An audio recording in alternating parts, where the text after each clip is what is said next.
right now we're struggling with suicide. So we're actually leading the Army at this time. So what the ask is, how we need some help in getting left off suicide. Our biggest contact point with family members is usually Yellow Ribbon programs, right? Because if we do a family day at a unit, remember we don't normally serve where we live. So to pack up the family to bring them from New York to California on your own dime is not an option. So we can't get the paperwork necessary, just like you were saying here that a lot of active duty are moving away from the post, so they're not getting the services that's for them. So just imagine the reservists who we don't live next to the post, we don't live next to installations. We just, the service member is the one that really goes, maybe a reserve center, which might not be co-located on an active duty post, so we can get all those services. How can we help the family members who may have a family member, a service member in the family that's going through something, and to get the help they need to help this service member. We know there's military one source and all that types of stuff.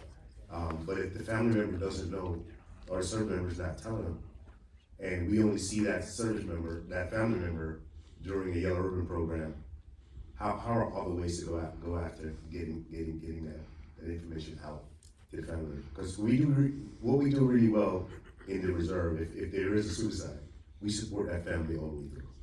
But we want to get left out. We don't want the suicide.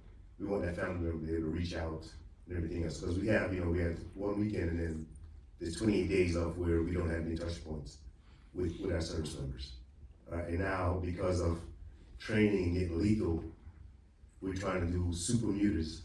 So now if we do a muta 4, muta 6, muta 8, then we won't see our soldiers for maybe another 90 days or so.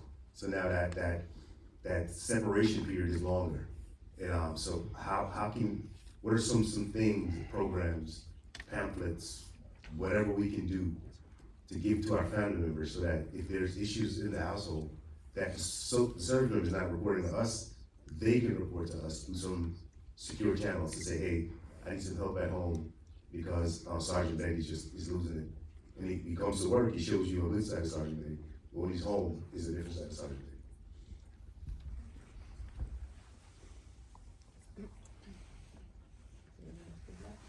So I don't want to take all the questions, but like you said, military one sources is one way. It really does come down to, I think what I hear you asking is how do you ensure that the spouses are rolled into the information flow, not just the service members. Is that correct? So all of the medical resources I can speak to, and then my fellow panelists want to speak to the non-medical, but it's under mymilitaryhealth.com is where your TRICARE resources are available, and that's what you're gonna have primarily for folks who are not on a post, not in a unit that are in the active duty status.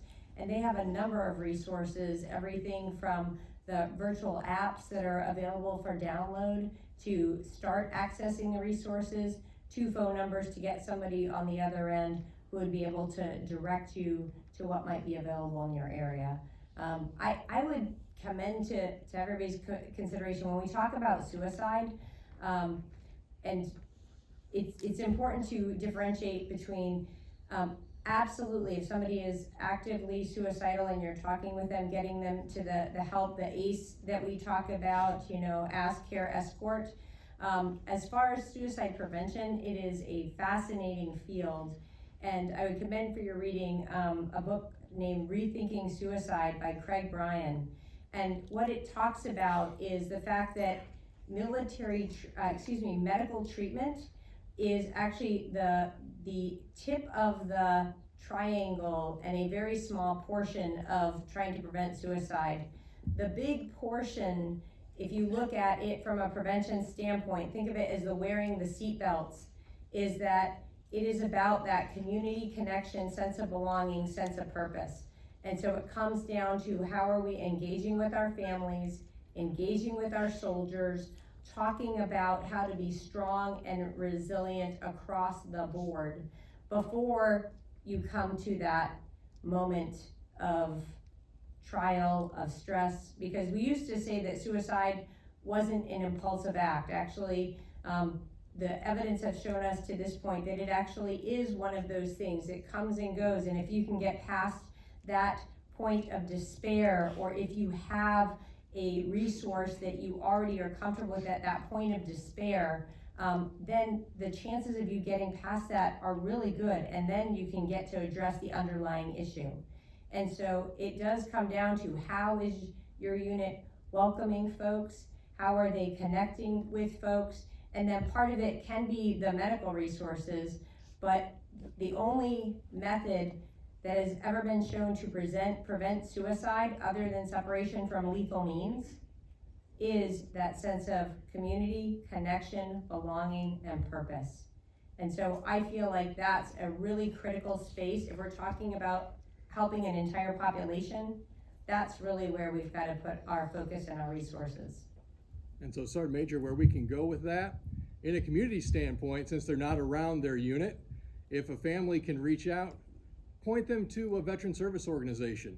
Speaking of one of the old guys probably in the room, American Legion, VFW, there's all sorts of places where a soldier can go to, hey, I'm having a hard time, can you talk to me? And that a family can direct someone there, or even you're going to find people that wear their ball caps that have served. And reaching out within that community standpoint, people are going to be there. But again, the challenge is knowing who's in distress. So if a family can direct someone to a veteran service organization, because it is about being with your tribe. And if your tribe is a month away, then find a big brother, find a big sister, and they'll reach out to help. Yeah, and I'll add to that by saying that for the most part, a lot of our Compo 2, Compo 3 unit ministry team members, they've been very, very helpful in terms of making connections in the community, where a lot of our service members from Compo 2, Compo 3, and also probably even Compo 1, where they live. So they're not just, pretty much relying on the resources on the base or things along those lines, but they're doing what I would call very intentional, engagements and opportunities to build community in those communities. In fact, we are learning from them on the active component side, because we're normally used to having all the resources in one place, whereas these folks are pretty much scattered throughout a particular community. And so that comes from, as you mentioned, the veteran service organizations, local religious and other types of groups that they might have contact with, where they pull them in and make sure that they have some kind of idea of who we are and what we do on a daily basis. And then from there, connect those families to those resources. And that connectedness is so important to establish before you're in crisis, right? Mm-hmm. So, because at that point, it's just, you're just too in your crisis moment to be able to seek things there.